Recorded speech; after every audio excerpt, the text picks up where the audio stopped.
So by frying this and browning it neatly, you get that mouthfeel. Now what I'm not going to do is immediately add it back into my tomato base, because then it'll just go soggy again. So I save this right till the end, and then I'll put this into that tomato base, which is probably at a point now where I can start looking at maybe adding the pinto beans, which will then nicely soften up in the chilies. But so essentially I've got this on a fairly moderate heat, midway, so I want it to brown a little bit, but I don't want it to go black or stick. Sorry, I'm getting used to the camera. But so just lay it out evenly every so often, stir it around, and it should get that nice ground brown feel to it. Alright, so my tomato sauce has been bubbling away for about 15-20 minutes now. Hot enough that there's bubbles, but not so hot that it gets sticky on the bottom. It should be very nice and smooth. So what I've been doing is boiling down the tomato base to try and make sure that it's sweet. So sometimes your tomatoes will be quite bitter, and some people add sugar, but I prefer not to. So I've just grabbed a little bit of the sauce with my tasting spoon. It's a really nice sweet. I'm not getting any of that bitter tang. So I'll now proceed with, about 5 to 7 tablespoons of store-bought chili, which is chili powder, oregano. I think there's cumin, and I think there's even cloves. There's some garlic and things in there. So it's repeating a bit of what I'm doing, but it's just nice to round it out. Okay, so now here I have my pinto beans. I've just turned up the sauce before I add something cold. So when you add a volume of cold fluid or other things to a dish, it's going to immediately drop the temperature. So these are pinto beans that I've just delabeled before I do this, because once you now I'll drain these. These don't have a lot of fluid, so not a big deal. But yeah, so when you put something cold in, it's going to immediately drop the temperature. So I want to keep this simmering, because what I'm trying to do is amalgamate these beans into it. So just get those in.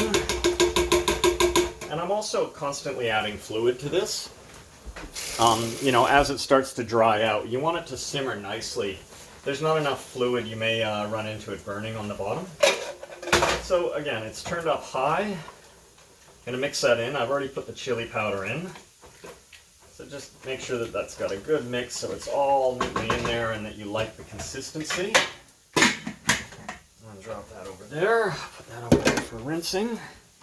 Now we'll just take another look at that ground round that's on the stovetop. So you can see it's got nice kind of ground beef texture to it.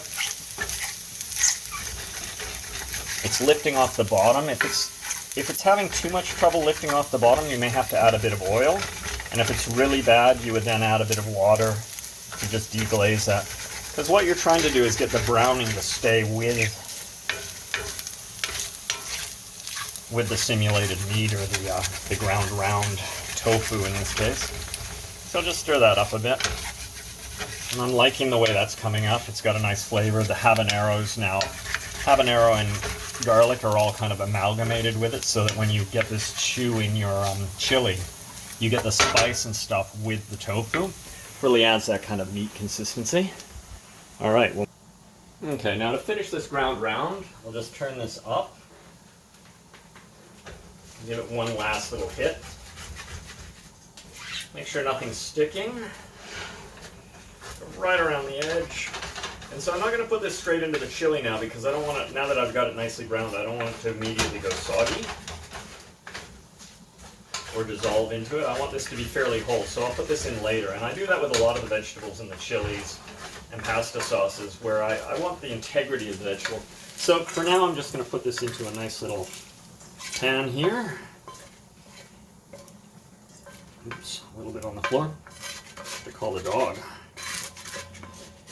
Ivy dog, you hungry?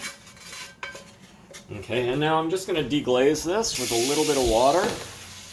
Put it back on the pan, because there's a lot of good flavor and stuff in there that I don't want to miss out on. So just deglaze that, and then I'll put it right back. It's coming up nicely. seasoning my... So a lot of this is flavor that you just don't want to miss out on. There's oils and things that you've put in there for a reason. So just pour that in there. Another stir, and then we'll move on. Okay, so now I've cleaned and dried this pan.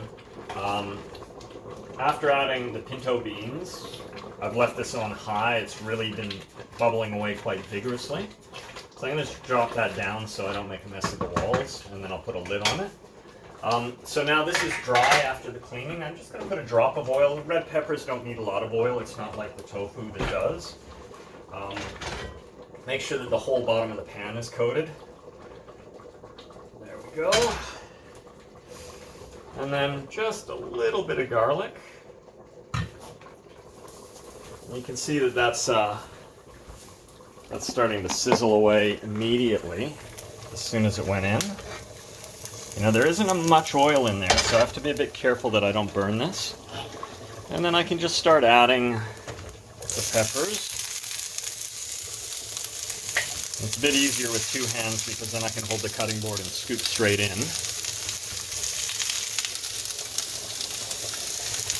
Got a nice little mix. So keep it moving because remember the garlic's on the bottom and it might brown too much or even burn. And you don't really want burnt chunks of garlic. I didn't put much garlic in here because the red pepper is really good flavor on its own. And then I'll just nicely saute that for a little bit. So it's currently on about a medium heat. I want it to brown just a little bit, but I don't want to overcook them. I don't want them to get soggy. So I'm going to turn that up to kind of a medium-high. Take a quick look at this sauce. It's not sticking. It's still bubbling quite vigorously. I'm going to leave that be. I'm going to get back to you in a little bit. But these are making nice noises. All right, so the peppers have just been sauteing for a few minutes. Making nice sounds. See that? I'm starting to get a little bit of browning on one side. And again, the real objective here is just to brown these. They don't even really need to sweat too much because you're going to be putting them into the sauce. And I want these to remain looking like they do. I don't want the skins to separate once it's been in the sauce. So I don't want to overcook these. But I definitely want to get a lot of moisture out before it goes into the stew. So that's good, like that medium-high heat. This has been bubbling away quite nicely for a long time now. The flavor is good. Still needs a lot more time to mellow and sweeten up. So I'm just going to put the lid on and let the pinto beans amalgamate in. Maybe turn it down a little bit. Okay, so the peppers have reached a really nice, kind of a smoky brown flavor. You can smell coming off the pan. But they're not overcooked. They're neatly browned on all the sides. So what I'm going to do is then just take those and put them to the side for later. So just getting this pan that's already got the ground round in it. Neatly lift those off the pan. And then like I did with the... I want that caramelized pepper flavor. So I'm just going to deglaze the pan and put that beautiful jus straight into the sauce. And then do it again. Because that's good flavor. Now I'm going to quickly scrub this pan down and then get straight onto the zucchinis. Now I want the pan pretty clean for this because I don't want any carbon left over from the peppers to discolor my zucchini. Now, because zucchini is fairly contentious around this house, I like to do it really nicely. And then again, there's a little bit of debris from the last cooking right here. I just want to clean that up in case something falls out that I want to taste or otherwise. So now just put the pan on the stove and let the heat both rewarm the stove or the pan, but also cook off any moisture before I start adding oil. You throw oil into a hot pan with water in it and you end up with, well, you can end up with an oil fire if it ignites on the burner. But you can definitely get unpleasant scalding or even scarring. So it's currently up at medium-high, not bad while it's prepping.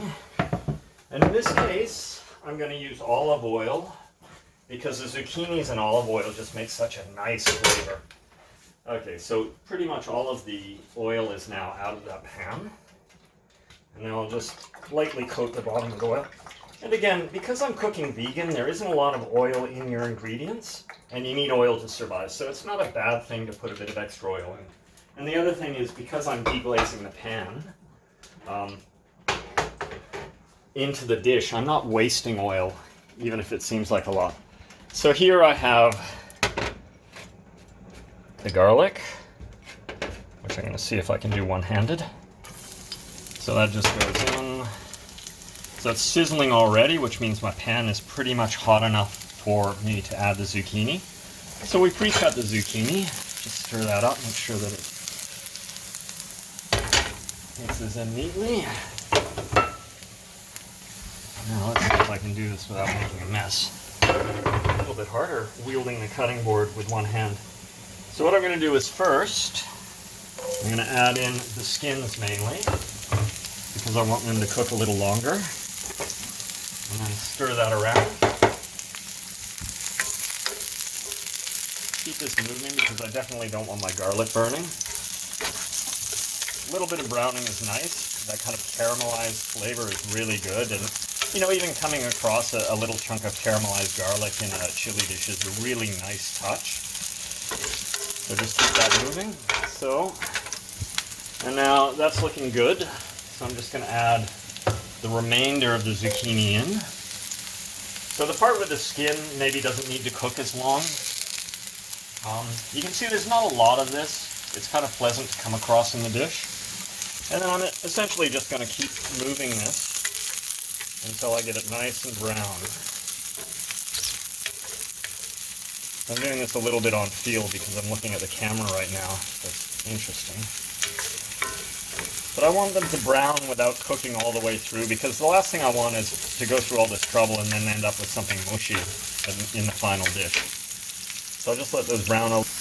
Alright, so the zucchini is just about done. There's a golden brown color to all the garlic. The surfaces of the zucchini have a nice browning on them, but they haven't turned to mush.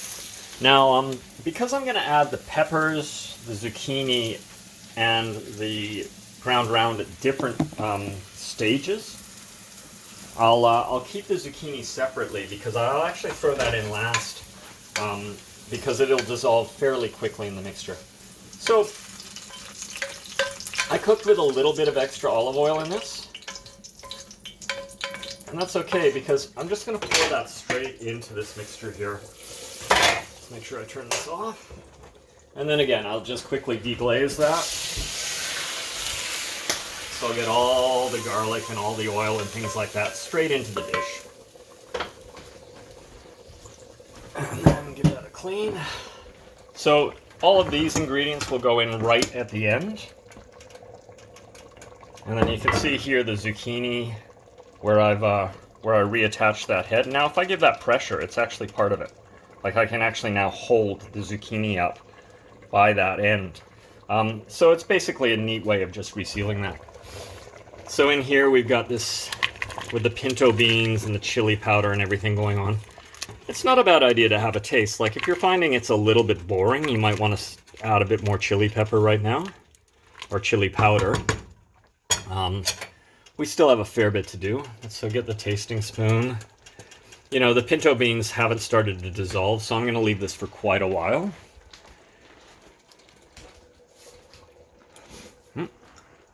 Shouldn't show you the sink full of stuff. Alright, so now I'm going to brown up some cumin to go in with my chili. So I just pour that into the pan. The pan's been on high because I've been drying it out after cleaning it. So it's probably going to be a little bit fast, so I'll have to be a bit careful. And you can see that the smoke is already coming off that. That's nice. So just give it a quick stir. You can see, I don't know if you can see it or not, but you can see the little grains popping away in there.